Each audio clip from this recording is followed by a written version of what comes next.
ब्रेकनंतर बातमी आहे कोल्हापुरातून बोगस निवडणूक पथकानं व्यापाऱ्याचे 25 लाख रुपये लांबवल्यात। निवडणूक पथक असल्याचं भासवून 25 लाख रुपये लंपास केलेत। कोल्हापूरमधील तावडे हॉटेल उड्डाण पुलाजवळची ही सगळी घटना आहे। पोलिसांच्या 5 पथकांकडून आरोपींचा शोधही घेतला जातोय। संपूर्ण घटना सीसीटीव्ही कॅमेऱ्यात कैद झाली आहे।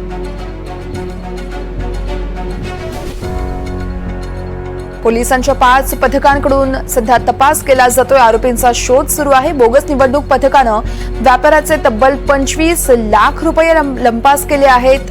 आपण पाहतोय आचारसंहिता लागू झाल्यानंतर ठिकठिकाणी निवडणूक आयोगाकडून तपासणी केली जात होती आणि असंच काहीसं भासवून या व्यापाऱ्याकडून 25 लाख रुपये लांबवण्यात आलेत। या संदर्भात विशाल पुजारी आमचे प्रतिनिधी आपल्याला अधिक माहिती देत आहेत। विशाल, नेमका काय प्रकार घडला?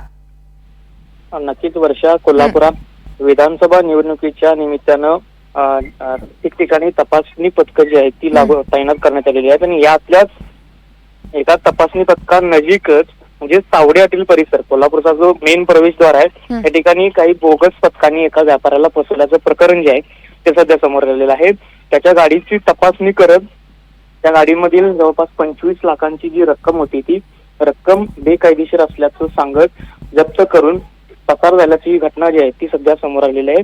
खरं तर या घटनेनं संपूर्ण कोल्हापूर शहरामध्ये खळबळ उडालेली आहे, कारण विधानसभा निवडणुकीच्या अनुषंगानं ज्या ज्या ठिकाणी तपासणी पथकं जी लावलेली आहेत त्या तपासणी पथकांच्या नजीकच ही घटना घडल्यामुळं ही जी घटना आहे ती गंभीर बाब असल्याची सध्या समोर येते।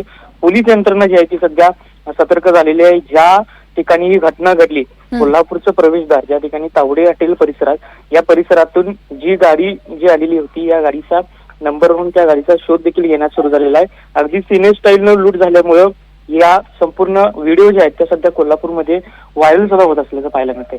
निश्चितच त्यामुळे आता पोलिसांकडून पुढे कशी कारवाई केली जाते ते पाहावं लागेल। विशाल, खूप खूप धन्यवाद तुम्ही दिलेल्या माहितीसाठी।